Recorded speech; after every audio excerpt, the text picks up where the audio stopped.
Azul, verde o rojo, no importa el color, ni el idioma, raza o religión. Da igual de dónde vienes. México es un país al que le cuesta trabajo respetar los derechos de sus niños. No hay la suficiente conciencia, por ejemplo, de que el maltrato físico o psicológico constituye una violación grave a los derechos humanos. En la Constitución de 1917 no aparece absolutamente ninguna mención a las personas menores de 18 años de edad como titulares de derechos. Es hasta los 70 que se reforma el artículo 4 constitucional, pero no propiamente para reconocer a niñas y niños como titulares de derechos, sino que se señalaba como un deber de los padres y tutores el preservar los derechos a la salud física y psicológica de los menores. Pero los cambios fuertes al respecto en México se detonan por un suceso en particular. Es la aprobación de la Convención sobre los Derechos del Niño en 1989 por la Asamblea General de Naciones Unidas y su ratificación por el Estado mexicano en 1990. El Estado mexicano apenas está saliendo de ese rezago. Porque, bueno, como mencionamos, tarda 10 años en reformar la Constitución y en tener una ley general de 1990 que se ratifica la Convención al 2000, y aún cuando llevamos más de 20 años de haber ratificado la Convención, no tenemos, todavía hemos avanzado, como decíamos, pues en el reconocimiento sustantivo de los derechos, pero ni en el cambio cultural que se requiere para hacer efectivos los derechos, ni en estos mecanismos, ni en este sistema de protección. La legislación poco a poco ha cambiado, pero las resistencias culturales son más difíciles de vencer. Que padres y madres o tutores pueden hacer lo que quieran sin castigar de la forma que sea, cuando esto desde cualquier punto de vista es una violación a los derechos, pero además hay que insistir, no es necesario violentar a un niño para educarlo. Hay un límite en el ejercicio de los deberes vinculados con la patria potestad o con el cuidado, que a veces se confunde que el ejercicio de los derechos no suprime el ejercicio de la autoridad. Porque a veces los padres dicen, es que ahora los niños no quieren obedecer porque ya tienen derechos. No. Un marco de derechos humanos nos da precisamente esto, un contexto en el cual relacionarnos y vincularnos. La desigualdad económica que vive la infancia mexicana vulnera infinidad de derechos.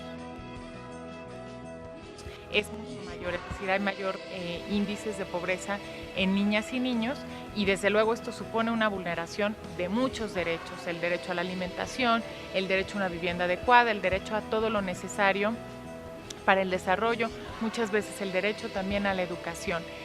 Sin embargo, hay otros derechos que no son tan evidentes ni tan visibles, que culturalmente ha habido una gran resistencia a su reconocimiento y que están contenidos en la Convención sobre los Derechos del Niño, por tanto que tienen un rango constitucional y que no son respetados. Ponemos, por ejemplo, aquí el derecho a la participación, el derecho a ser escuchado y el derecho al juego. De los derechos del niño va a sacar una recomendación general, que es un documento de interpretación de la Convención, en el que versa precisamente sobre el derecho al juego, desarrolla cuáles son las condiciones para que se pueda ejercer este derecho pues, en las sociedades contemporáneas. Recientemente México ratificó 2 importantes protocolos aprobados por la ONU. Uno es relativo a la utilización de niños en pornografía, el primer protocolo, y en todo lo que es abuso sexual y explotación sexual infantil, y el otro protocolo es relativo a la participación de niños en conflictos armados.